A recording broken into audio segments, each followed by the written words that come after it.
Në ka kërkuar për procedurë dhe zoti Tomor Alizoti. Zoti Alizoti. Unë në fakt e kam përpyetje do ka përcjellë këtë temën për rend ditës. Hera parë që në 30 ca vjet në Shqipëri ne nuk mund të pyesim dot raportuesit e institucioneve më të larta. Zoti Peleshi, parlamenti është debat.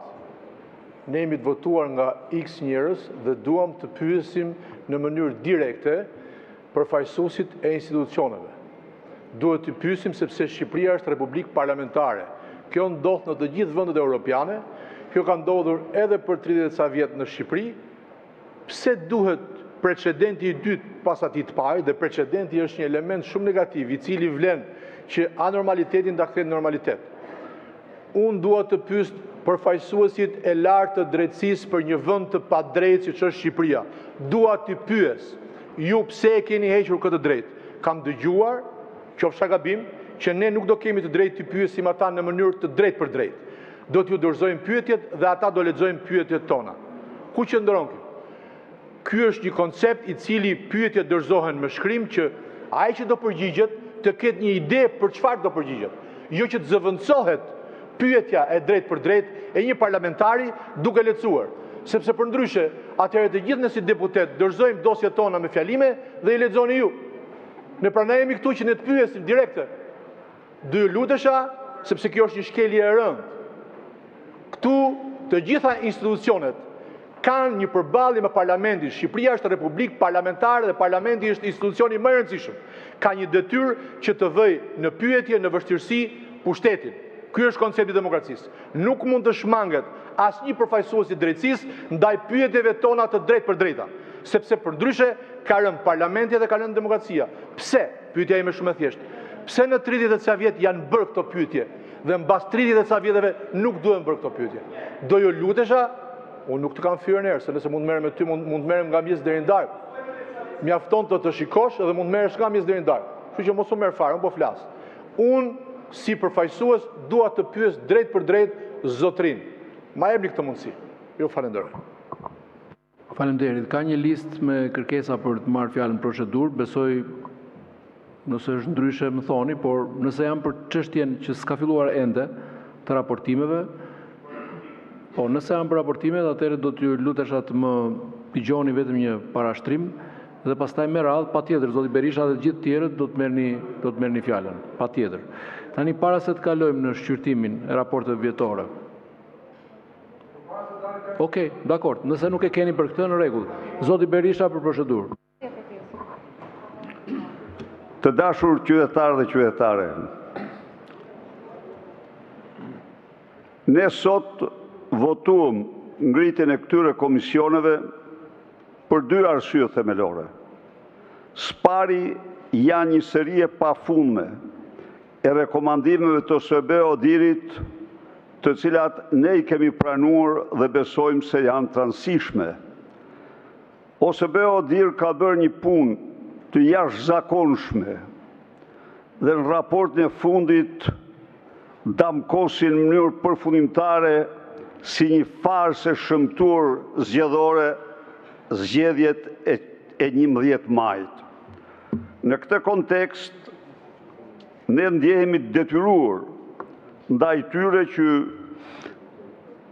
orientimet e drejta dhe rekomandimet e drejta ti kthejmë në ligj, ndonse deklarojmë se në mënyrë absolute me Edi Ramën shqiptarët nuk do votojnë kurrë si qytetarë të lirë.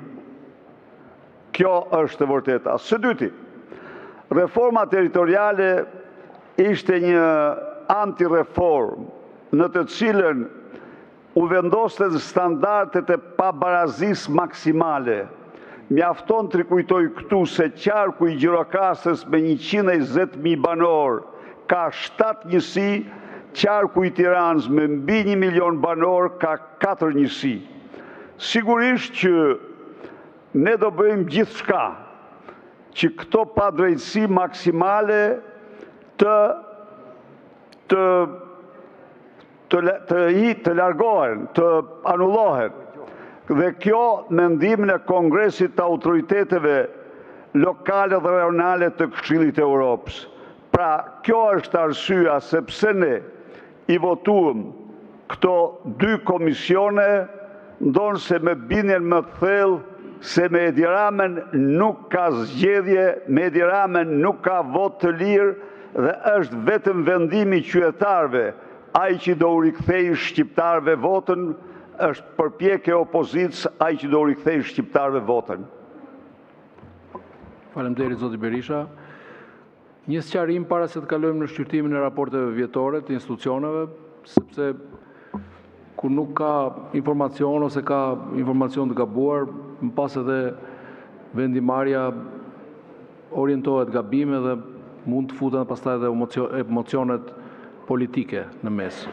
Po e sqaroj shumë teknikisht, edhe duhet të më besoni që unë edhe kushdo tjetër, qoftë në krye të kuvendit, nuk ka interes të mos ecë procedura, të ngecë apo të aq më keq të prishet një seancë parlamentare.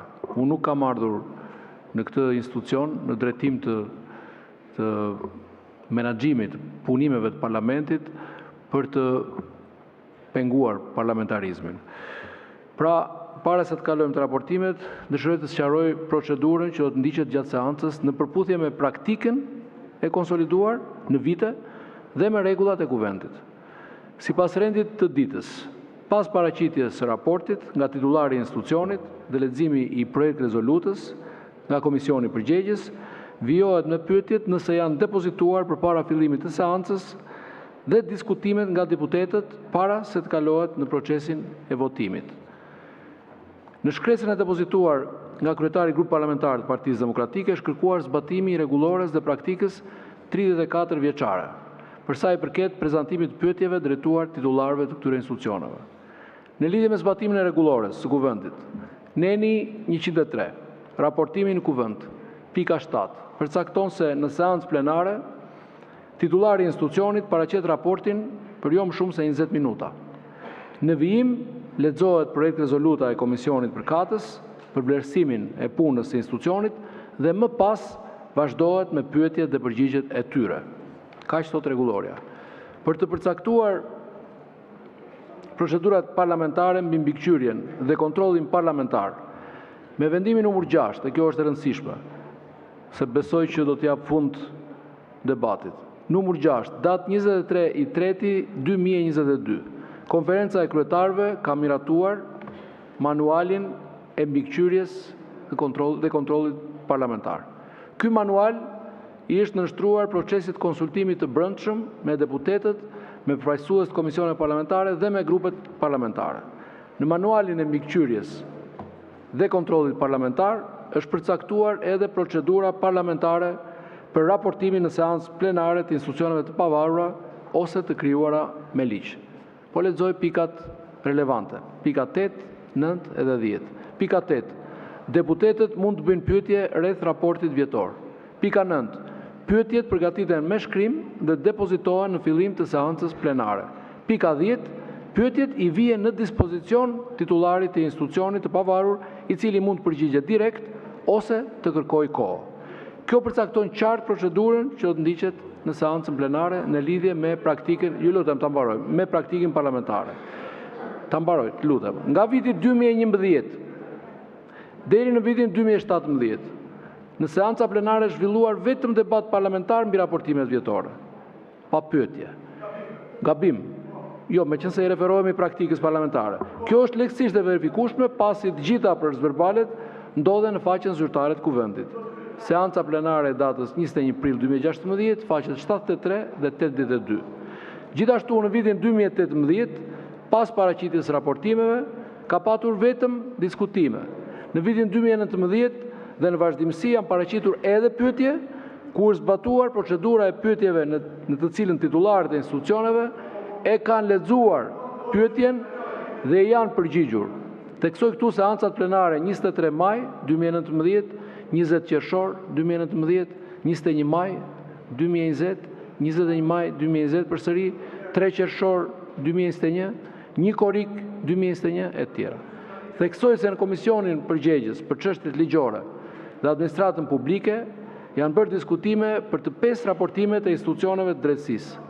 të cilat kanë zgjatur rreth 10 orë dhe titullarët e tyre janë përgjigjur afërsisht 90 pyetjeve, si dhe kanë marrë pyetje për t'i kthyer përgjigje me shkrim, si për shembull Këshilli i Lartë Gjyqësor. Për sa i përket pretendimit se deputetit i mohohet e drejta e fjalës, sqaroj se çdo deputet do të ketë hapësirën e tij për diskutime në seancën, në fazën e parashikuar për këtë qëllim, sipas rendit përcaktuar nga rregullorja. Kemi rënë dakord me konsensus në konferencën e kryetarëve që do të ketë 2.5 orë debat, kohë debati për çdo raportim. Pra në total për të 5 bashkë sot përgatituni për 12.5 orë debat. Shtuar edhe 4 orë pastaj të tjera për seancën e radhës që është seanca e çështjeve të komuniteteve. Pra kemi një hapësirë debati prej 16 orë gjysmë, të cilën nuk e di se ku mund ta gjejmë arsyen për të, se nuk dua të parashikoj për keq, por një hapësirë kaq e madhe nuk mund të vihet në diskutim apo në pikpyetje për një detaj teknik kush e lexon pyetjen. Nëse i keni fjalën për interpretim të pyetjes, interpretimet e pyetjes të nderuar koleg deputet të gjitha krave janë pjesë e debatit. Interpretimi i pyetjes merreni kohën e debatit siç është ndarë, një debat më së mjaftueshëm dhe shpresoj që ta konsumoni gjithë kohën, sepse ndodh që në fund pastaj e lini vetë radhën e atë kohën e debatit. Nëse e merrni kohën e debatit, keni mundësi për komente e interpretim. Por unë kërkoj mirëkuptimin tuaj, sepse e di që të gjithë janë të interesuar, unë padyshim, po dhe grupet parlamentare, sidomos deputetët që nuk janë pjesë e grupeve parlamentare dhe kanë një zë më të dobët, duhet ta pranojmë për të folur. Kanë shumë të drejtë, pavarësisht frymës apo etikës që përdor një deputet apo një tjetër, në thelb kanë të drejtë. Kanë të drejtë të konsumojnë kohën e debatit. Ju lutem, lejoni të fillojë koha e debatit mbasi të përfundojnë raportimet. Pyetjet, siç është në manualin e rënë dakord me konsensus në vitin 2022 në konferencën e kryetarëve, depozitohen me shkrim dhe i vjen me shkrim në dispozicion drejtuesit të institucionit të pavarur.